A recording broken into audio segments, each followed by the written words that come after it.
Hello, dear students. Today we have the new topic. Today I'm gonna to talk about congenital anomalies. Congenital anomalies encompass a range of abnormalities affecting the structure and function of different organs.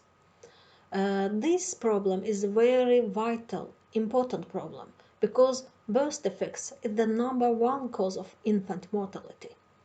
There is a special branch of science that studies the causes of abnormal development. This branch of science is teratology. The term is derived from the Greek word teratos, which means monster. There are many types of anomalies. First of them, malformations. Malformations occur during formation of structures. Other type is disruptions. Disruptions occurs after formation of structures, maybe due to destructive processes. Deformations due to mechanical forces that mold a part of fetus over a prolonged period of time and can involve the musculoskeletal system, maybe reversible postnatally. And other type of anomalies are syndromes. Group of anomalies occurring together with a specific common etiology. Diagnosis made and risk of recurrence is known in such cases. Although approximately 50% of all congenital anomalies cannot be linked to a specific cause, there are some non-genetic, environmental, and other causes of risk factors. First of them, environmental factors such as infectious agents, radiation, chemical agents, hormones, maternal disease, nutritional deficiencies, hypoxia, and other causes. And of course, infectious agents. Infectious agents is very important in developing of congenital abnormalities. For example, rubella, virus rubella. This virus can cause malformations of the eye, microphthalmia, malformations of the ear in 9th week, for example, congenital deafness, malformations of the heart in 5th, 10th week, for example, atrial septal defects, ventricular septal defects, etc. Other type of infectious agents is cytomegalovirus. This disease is often fatal early on and can cause microcephaly, blindness, hepatosplenomegaly, and in such cases, mother may seem very healthy, even as asymptomatic. Herpes simplex virus. Intrauterine infection of fetus occasionally occurs. Usually infection is transmitted close to time of delivery and can cause abnormalities such as microcephaly, retinal dysplasia, hepatosplenomegaly, mental retardation, etc. Usually child infected by mother at birth, and in first few weeks we can observe inflammatory reactions. Other type of infectious agent is varicella or chickenpox. Can cause some congenital anomalies such as limb hypoplasia, mental retardation, muscle atrophy, and 20% of incidence following infection in first 3 months of pregnancy.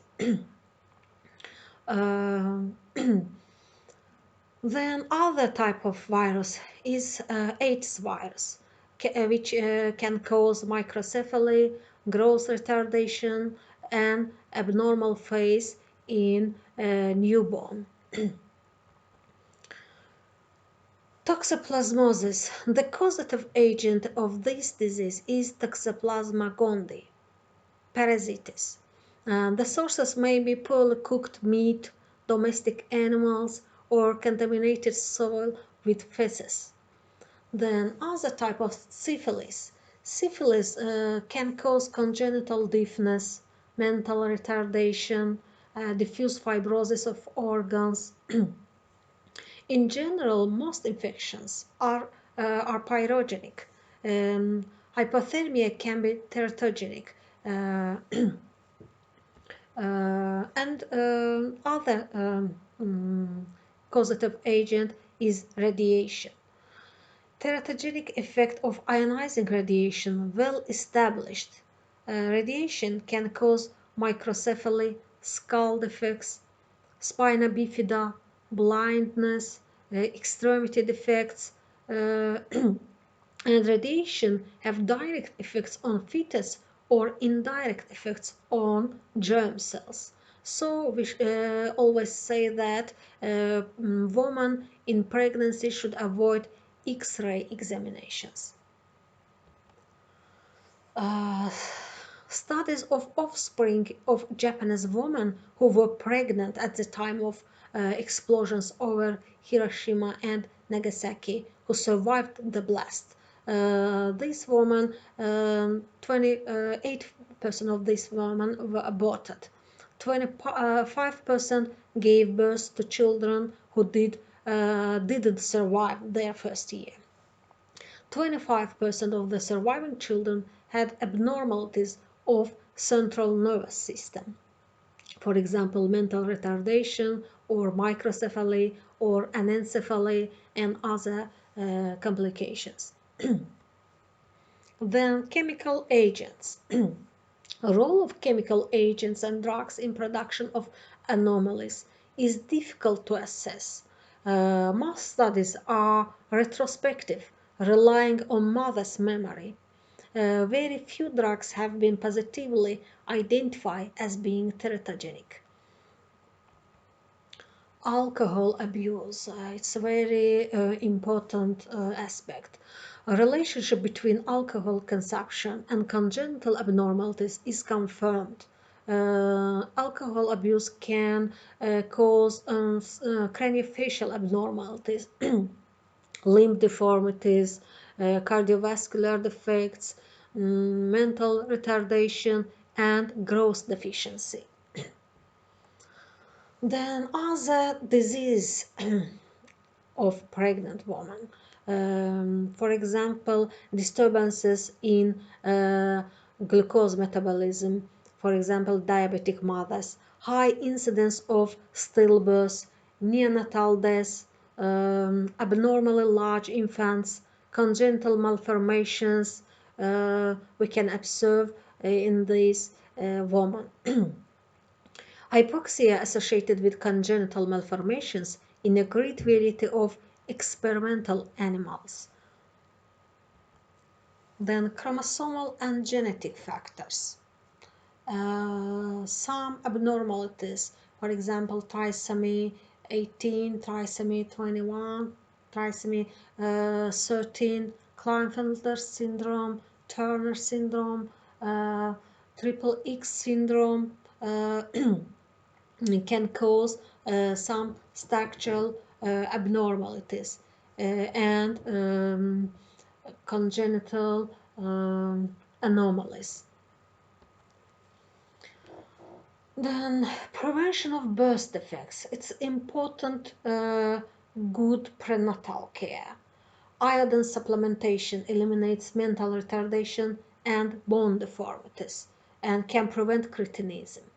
Folic acid supplementation decreases incidence of neural tube defects.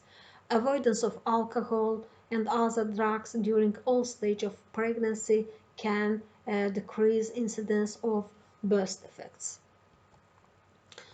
Then about neural tube defects. These type of defects are a group of conditions in which an opening in the spinal cord or brain remains from early in human development. When the neural tube doesn't close completely, a neural tube defects develop. Specific types include spina bifida, which affects the spine, anencephaly, which results in little to no brain, encephalocele, which affects the skull. Neural tube defects are one of the most common birth defects, affecting over 300,000 births each year worldwide. For example, spina bifida affects approximately 1,500 births annually in the USA, or about 3.5 in every 10,000, which has decreased from around 5 per 10,000 since folate treatment was started. The number of deaths in the USA each year due to neural tube defects also declined from 1,200 before folate fortification was started to 840. There are two types of neural tube defects: open, which are more common, and closed. Open NTDs occur when the brain or spinal cord are exposed at birth through a defect in the skull or vertebrae. Examples of open neural tube defects are anencephaly, encephalocele, hydranencephaly, and spina bifida. Rare types of neural tube defects are called closed defects. Closed neural tube defects occurs when the spinal defect is covered by skin. Common examples of closed NTDs are lipomeningocele and tethered cord. Anencephaly is the absence of a major portion of the brain, skull, and scalp that occurs during embryonic development. It's a cephalic disorder that results from a neural tube defect that occurs when the head end of the neural tube fails to close, usually between the 23rd and 26th day following conception. The remaining structure is usually covered only by a thin layer of membrane. Skin, bone, meninges, etc. Are all lacking. With very few exceptions, infants with this disorder don't survive longer than a few hours or possibly days after their birth. Causes. Then let's talk about causes. The cause of anencephaly is disputed.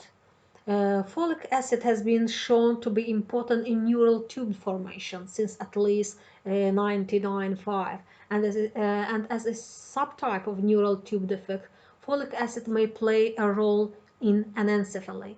Studies have shown that the addition of folic acid to the diet of women of childbearing age may significantly reduce, although not eliminate, the incidence of neural tube defects. Therefore, it's recommended that all women of childbearing age consume 0.5 milligrams of folic acid daily. It's not advisable to wait until pregnancy has begun, since by the time a woman knows she is pregnant, the critical time for the formation of a neural tube defects has usually already passed. A physician may prescribe even high dosages of folic acid for women having had a previous pregnancy with a neural tube defect. In general, neural tube defects don't follow direct patterns of heredity, though there is some indirect evidence of inheritance, and recent animal models indicate a possible association with deficiency of the transcription factor.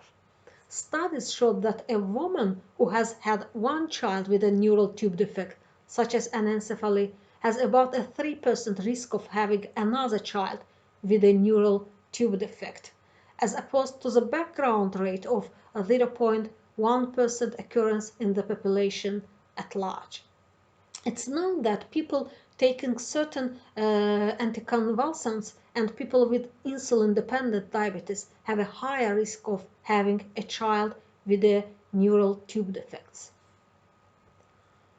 This is the illustration of newborn with anencephaly.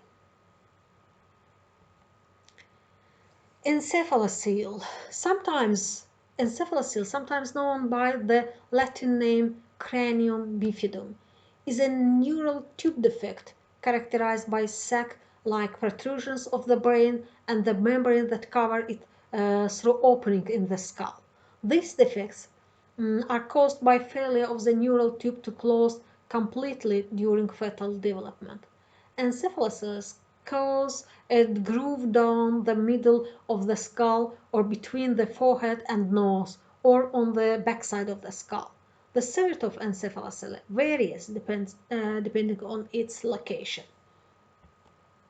In this illustration, you can see the meningocele.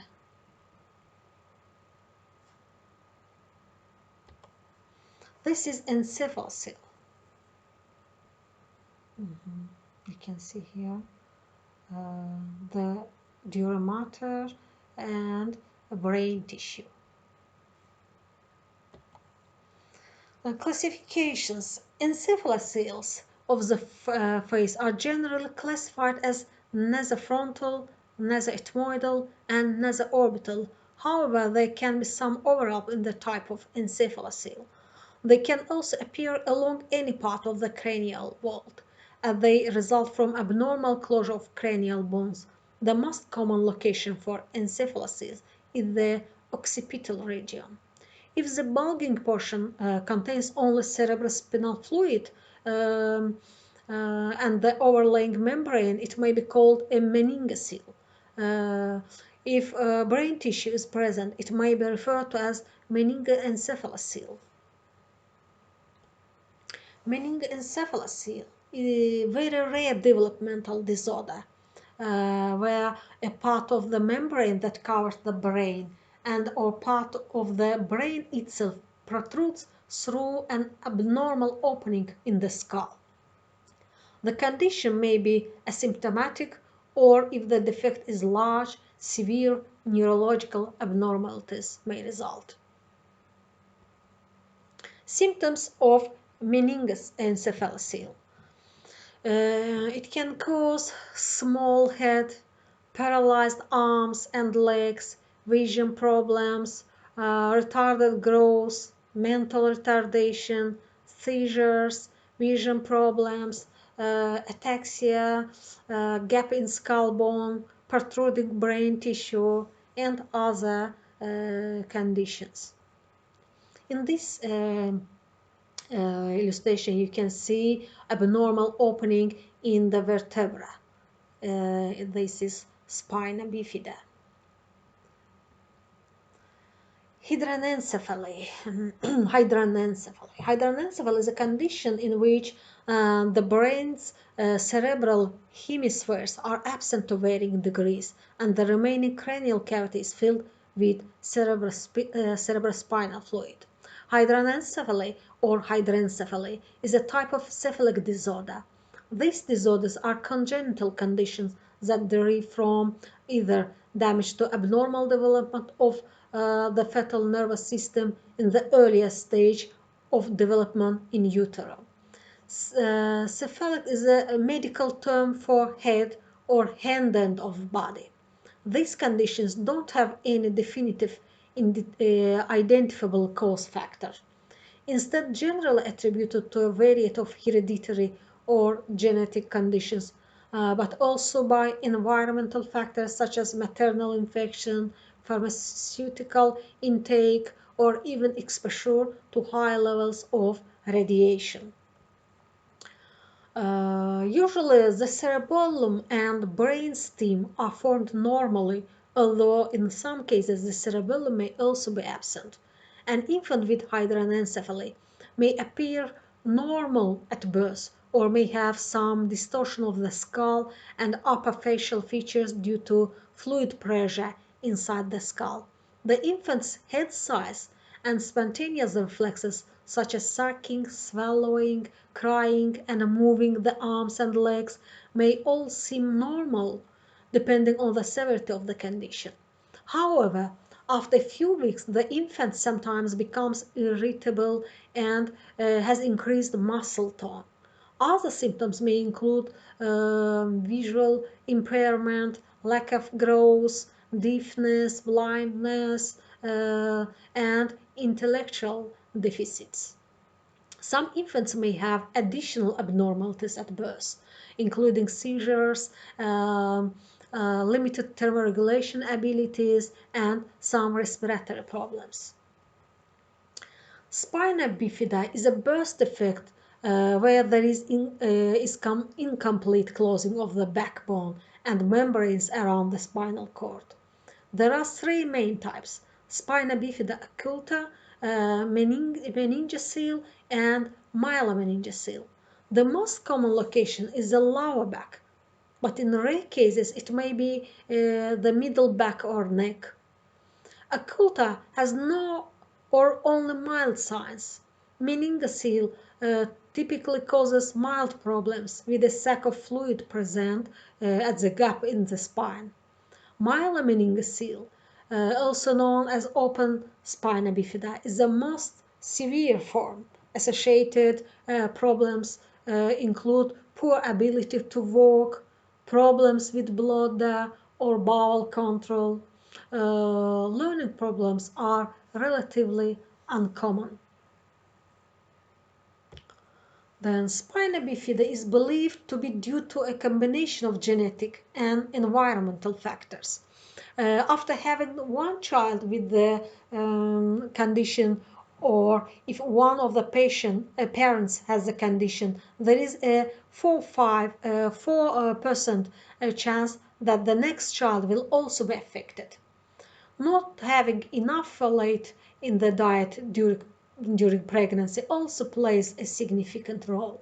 Other risk factors include certain anti-seizure medications, obesity, and poorly controlled diabetes may be risk factors. Diagnosis may occur either before or after child is born. Before birth, if a blood test or amniocentesis finds a high level of alpha-fetoprotein, there is a higher risk of spina bifida. Ultrasound examinations may also detect the problem. Most cases of spina bifida can be prevented if the mother gets enough folate before and during pregnancy. Adding folic acid to flour has been found to be effective for most women. Open spina bifida can be surgically closed before or after birth. A shunt may be needed in those with hydrocephalus, and the tethered spinal cord may be surgically repaired. Devices to help with movement, such as crutches or wheelchairs, may be useful, and urinary catheterization may also be needed. About 5% of people have spina bifida occulta. Rates of other types of spina bifida vary significantly by country, from 0.1 to 5 per 1,000 births. On average, in developed countries, it occurs in about 0.4 per 1,000 births. In the United States, it affected about 0.7 per 1,000 births, and in India about 1.9 per 1,000 births. Part of the difference is believed to be due to race, with Caucasians at higher risk, and partly due to environmental factors. In this illustration, you can see spina bifida, open defect, and there is spinal fluid, dura mater, and spinal cord. There is defect in the bone, vertebra, and in other tissues. These illustrations show types of spina bifida occulta, meningocele, and myelomeningocele. In this illustration, you can see other type of congenital anomalies. This infant has 6 fingers. This is polydactyly. More than 5, if patient has more than 5 fingers, this type of abnormality is polydactyly. In this X-ray picture, you can see 6 fingers. Then there are some types of defects of fingers, syndactylia, polydactylia, and other types of. This is syndactylia, or a triphalangeal digit, and other types of abnormalities of fingers or toes. In this illustration, you can see syndactylia.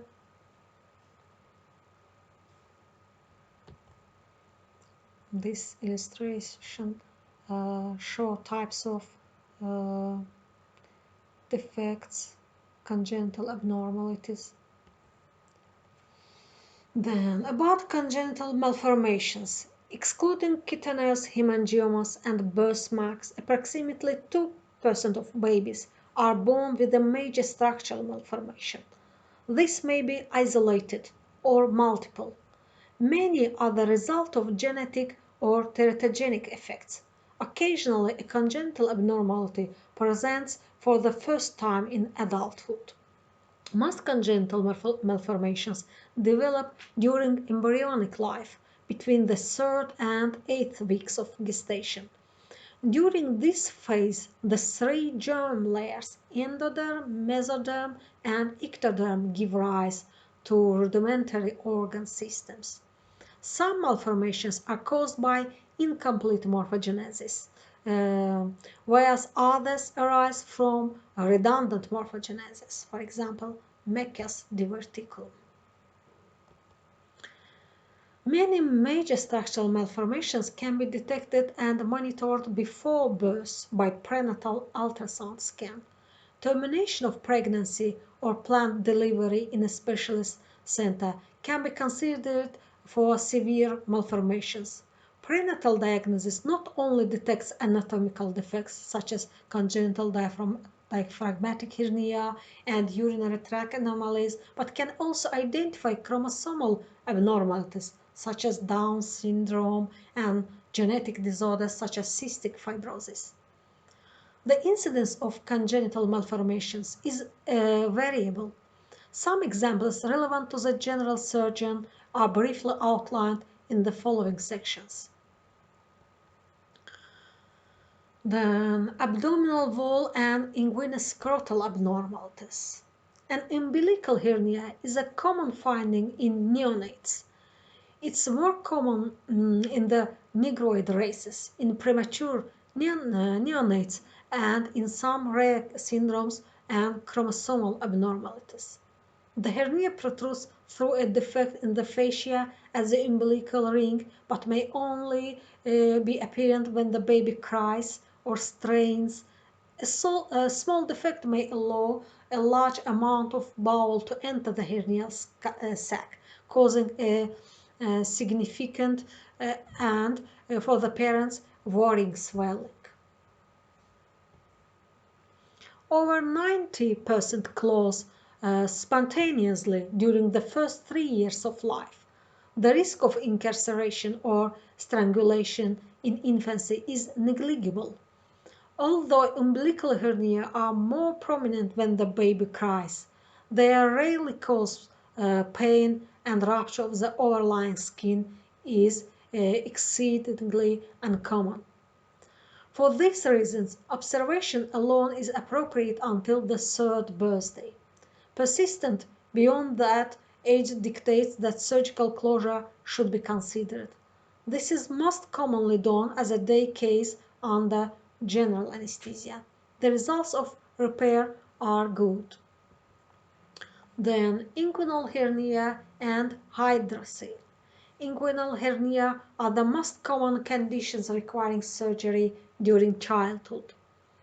bowel or omentum in boys and the ovary or fallopian tube in girls can protrude into a patent processus vaginalis (PPV) along the inguinal canal. Indirect inguinal hernia, where the sac originates at the level of the deep inguinal ring, lateral to the inferior epigastric vessels, are far more common in children than direct hernia, which are usually only seen in teenagers.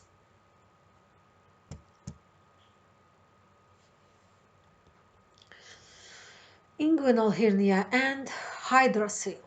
Inguinal hernia are 6 to 10 times more common in boys than in girls. The incidence is approximately 1 in 50 or 100 live male births and is up to 30 times higher in premature infants.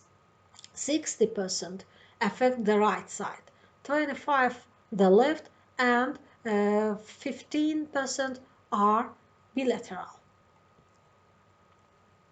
In complete hernia, the contents of the sac extend down to the scrotum, whereas in incomplete hernia, the contents extend only partway along the cord. Incarceration can occur with either type, and the treatment is the same. The history provided by the parents is important in determining whether an inguinal hernia exists. They describe an intermittent growing swelling extending towards or into the scrotum that often appears when the baby cries or strains. There is often no apparent discomfort associated with the presence of the bulk.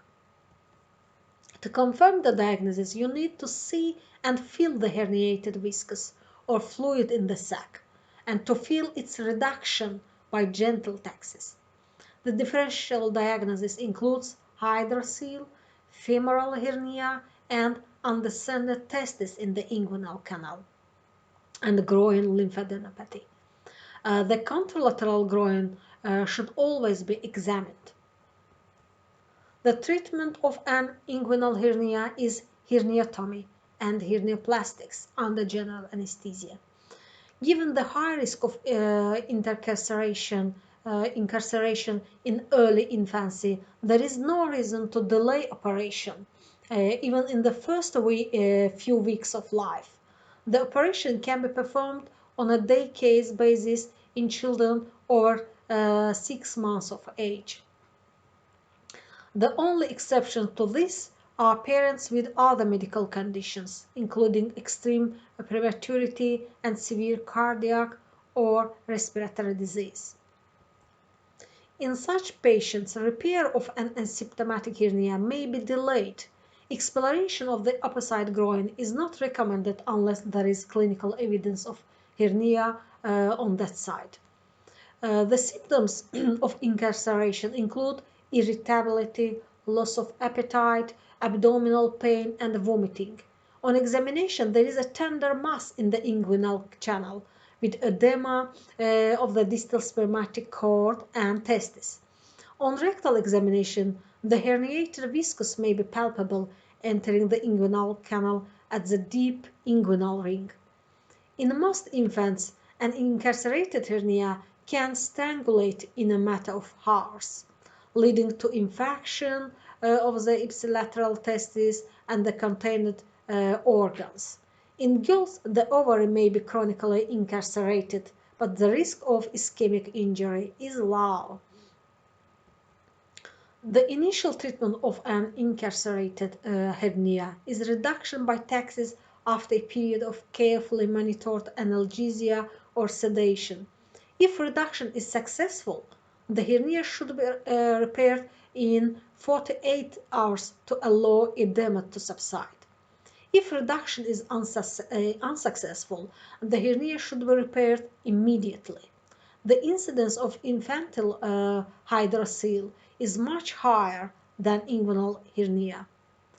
Classically, the parents will report that the swelling is absent in the morning, but most appears just before bedtime. The swelling is usually restricted to the scrotum but hydrocele of the spermatic cord can occur. Treatment is essentially the same as for an inguinal hernia. Surgery to ligate the PPV is undertaken as a day case under general anesthesia. In this illustration, you can see male infant with large inguinal scrotal hernia in the right side, right pubis.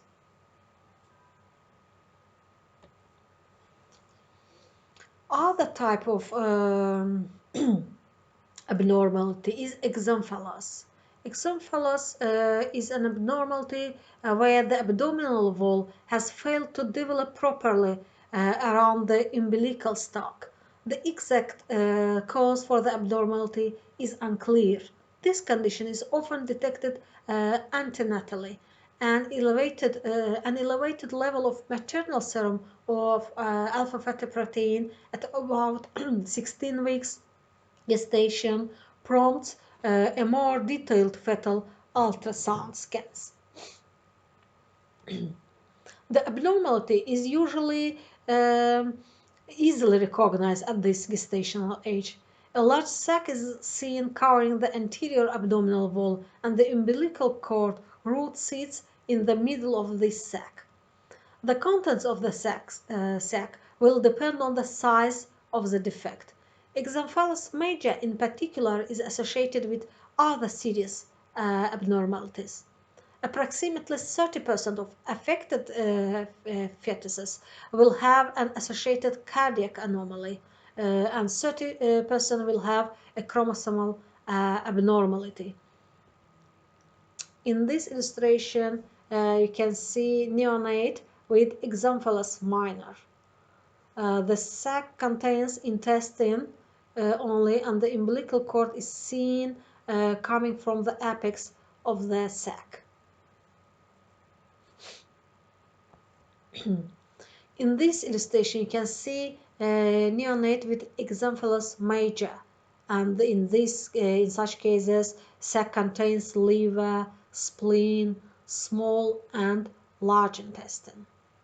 It's a very dangerous situation. Then pulmonary hypoplasia is also seen in exomphalos major. The absence of abdominal contents within the abdominal cavity results in a failure of outward growth of the rib cage. This limits pulmonary growth and can in itself be the critical factor that limits outcome. Postnatally, exomphalos is divided into minor and major variants. In exomphalos minor, the neck of the defect is arbitrarily defined as being less than 4 centimeters. The sac contains only intestine and the defect is relatively easy to repair surgically. In exomphalos major is a severe abnormality. The sac can be massive and contain liver, spleen, small and large intestine, even stomach. Delivery of an affected fetus should be carefully planned. Caesarean section is usually preferred to ensure that the exomphalos sac remains intact during the birthing process. Where the defect is small, primary closure may be possible, although if the closure is tight, abdominal organ ischemia can occur. Over a period of time, the abdominal contents are gradually returned to the abdominal cavity and the defect in the abdominal wall is closed secondarily at a second operation. Then the other type of anomalies is gastroschisis.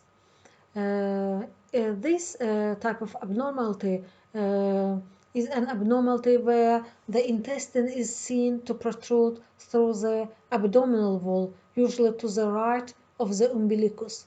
Unlike exomphalos, where the protruding viscera are covered by a membrane, in gastroschisis, the protruding bowel floats freely and as such is prone to direct injury. Most cases of gastroschisis are detected antenatally. As soon as is practical, the baby is taken to the operating theater where the intestine is placed in the abdominal cavity. This is achievable in over 80% of cases. Approximately 25% of neonates with gastroschisis have associated bowel problems. The most important post-surgical problem facing these babies is that they suffer from a protracted ileus. As a consequence of improvements in neonatal critical care and nutrition, over 90% of neonates with gastroschisis survive after treatment. In this illustration, you can see neonate, newborn with gastroschisis and marked intrauterine growth retardation.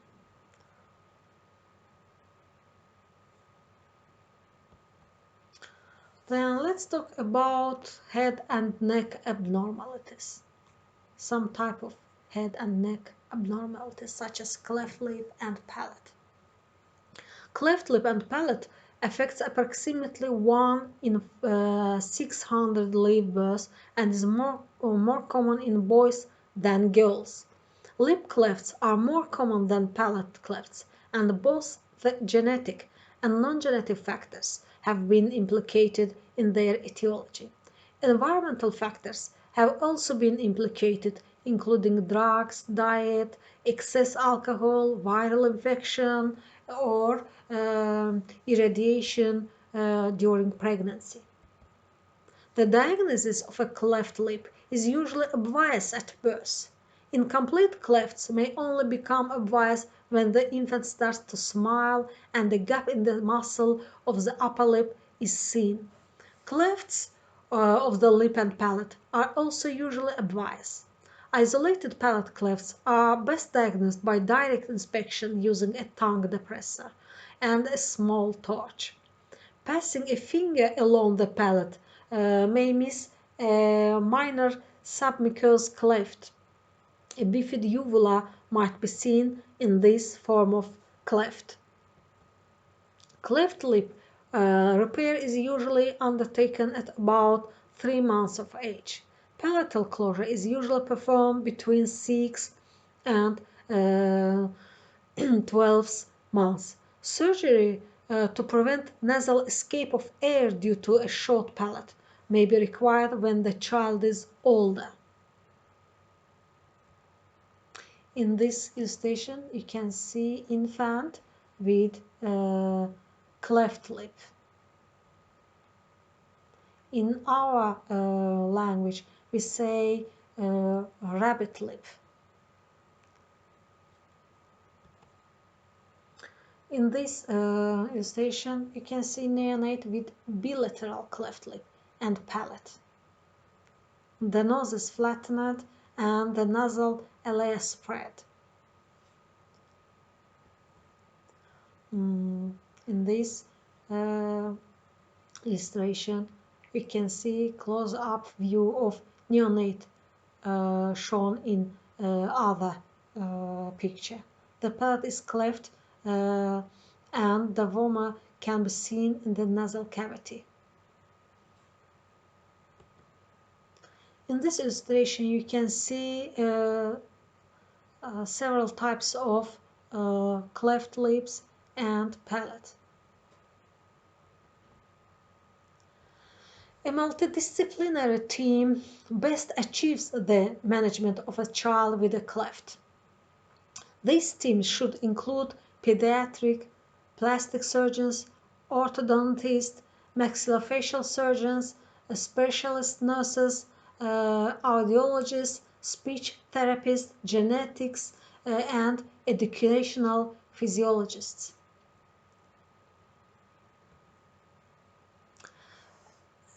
A cystic hygroma. Cystic hygroma is benign lymphangiomatous lesion characterized histologically by the presence of fluid-filled spaces lined by endothelium. The head and neck are the most common sites presenting during childhood. It can be a feature of Turner syndrome and other chromosomal abnormalities.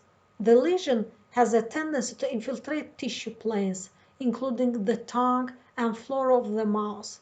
This can lead to life-threatening airway compromise. Intubation is often impossible and emergency tracheostomy may be necessary. Complete surgical excision is the optimal treatment of a cystic hygroma. This is often technically difficult.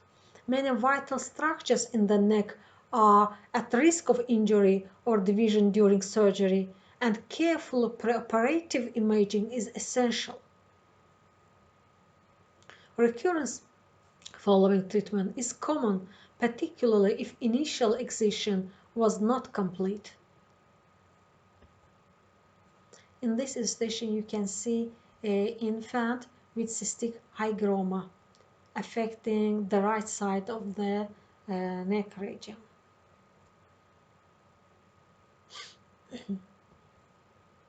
In this illustration, you can see computer tomography picture of infant with cystic hygroma. This is operative photograph of cystic hygroma shown in first picture.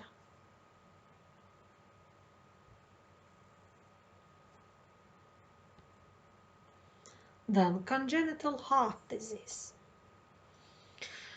According to the American Heart Association, about 9 of every 1,000 babies born in the United States have a congenital heart defect. This is a problem that occurs as the baby's heart is developing during pregnancy, before the baby is born. Congenital heart defects are the most common birth defects.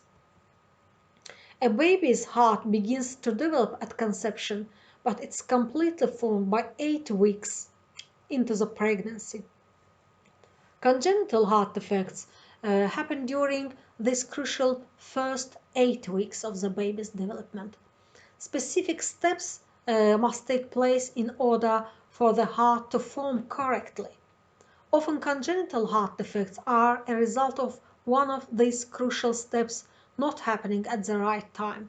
For example, a hole is left where a dividing wall should have formed, or a single blood vessel is left where 2 should have been, etc.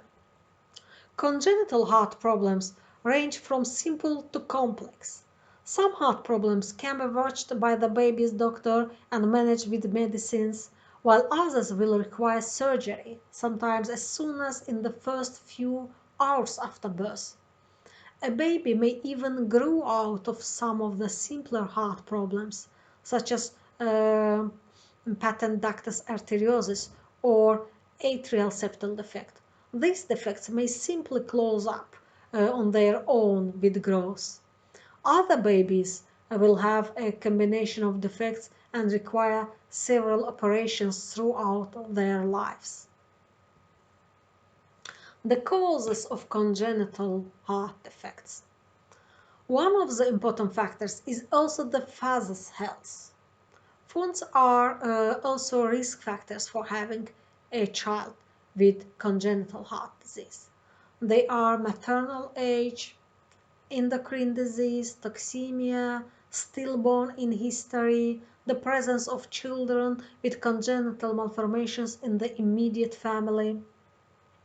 Quantify the risk of having a child with congenital heart disease in the family can only genetics, but to give a preliminary forecast and direct parents to health and biological advice can every physician.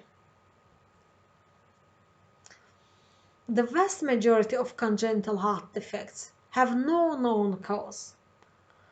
Mothers will often wonder if something they did during the pregnancy caused the heart problem. In most cases, no specific cause can be found. Some heart problems do occur more often in families, so there may be a genetic link to some heart defects. Some heart problems are likely to occur if the mother had a disease while pregnant and was taking some medications such as anti-seizure medicines or the acne medication. However, most of the time there is no identifiable reason as to why the heart defect occurred. What are the different types of congenital heart disease? We can classify congenital heart defects into several categories in order to better understand the problems that a baby will express. They include problems that cause too much blood to pass through the lungs. These defects allow oxygen-rich blood that should be traveling to the body to recirculate through the lungs, causing increased pressure and stress in the lungs. Problems that cause too little blood to pass through the lungs.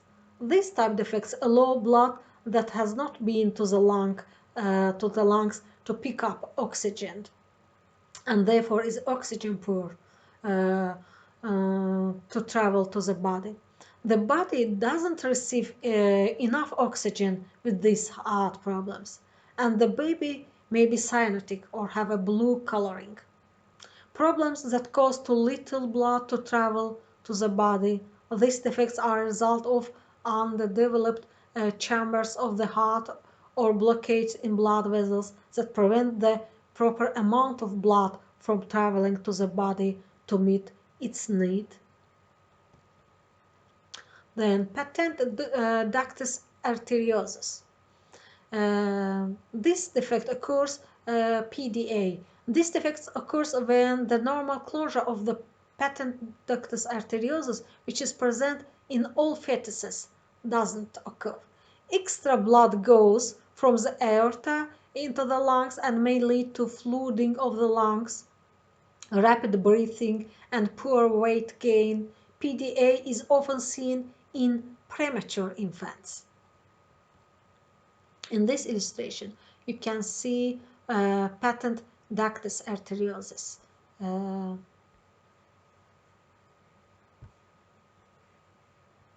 This is a small vessel connecting aorta and pulmonary artery. This is connection. Then atrial septal defect.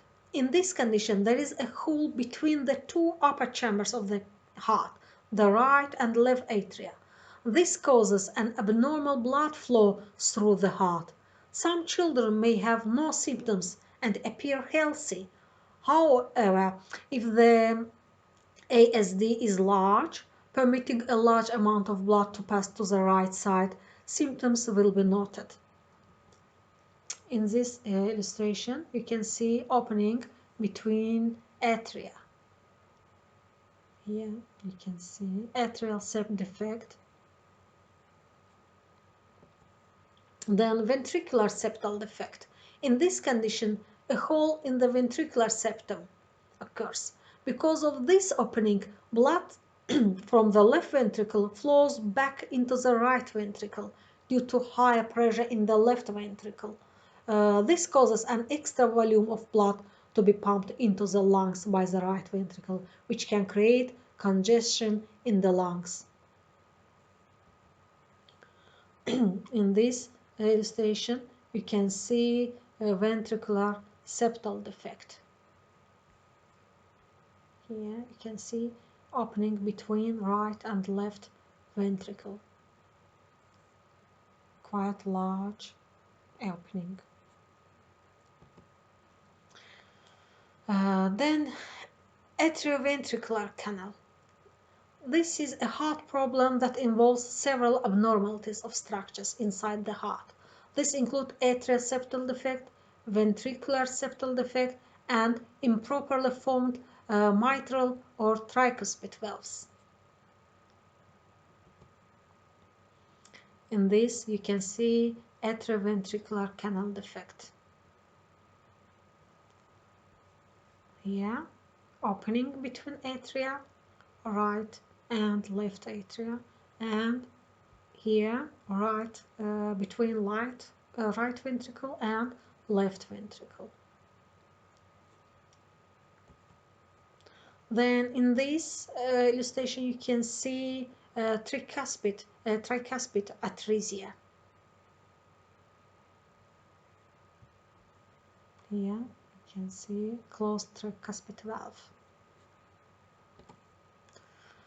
Then tricuspid atresia. In this condition, the tricuspid valve is completely blocked. Therefore, no blood flows from the right atrium to the right ventricle. Tricuspid atresia is characterized by the following: a small right ventricle, diminished pulmonary circulation, cyanosis, a bluish color of the skin and mucosas, membranes caused from a lack of oxygen. A surgical shunting procedure is often necessary to increase the blood flow to the lungs. Then pulmonary atresia. A congenital defect in which there is underdevelopment of the pulmonary valve.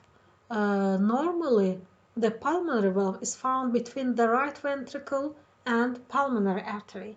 It has 3 leaflets that function like a one-way door, allowing blood to flow forward into the pulmonary artery, but not backward into the right ventricle. With pulmonary atresia, problems with valve development prevent the leaflets from opening. Therefore, blood can't flow forward from the right ventricle to the lungs. Then transposition of the great arteries. With this congenital heart defect, the position of the pulmonary artery and the aorta are reversed thus. The aorta originates from the right ventricle, so most of the blood returning to the heart from the body is pumped back out without first going to the lungs. The pulmonary artery originates from the left ventricle, so that most of the blood returning from the lungs goes back to the lungs again. In this illustration, you can see transposition of great arteries. Then about tetralogy of Fallot. This condition is characterized by the following 4 defects: an abnormal opening on ventricular septal defect that allows blood to pass from the right ventricle to the left ventricle, a stenosis, the pulmonary valve that partially blocks the flow of blood from the right side of the heart to the lungs, a thickening or enlargement of the right ventricle, and overriding aorta. The aorta lies directly over the ventricular septal defect. Tetralogy of Fallot can result in cyanosis. In this illustration, you can see tetralogy of Fallot. Then another type of anomalies, aortic stenosis. In this disease, in this defect, the aortic valve between the left ventricle and the aorta didn't form properly and is narrowed. This makes it difficult for the heart to pump blood to the body. A normal valve has 3 leaflets or cusps, but a stenotic valve may have only 1 cusp, unicuspid, or 2 cusps, bicuspid. Although aortic stenosis may not cause symptoms, it may worsen over time. Surgery or a catheterization procedure may be needed to correct the blockage, or the valve may need to be replaced with an artificial one. As you see, there are a lot of abnormalities, and many of them require surgical treatment. On this, I want to end our lecture. Thank you for attention.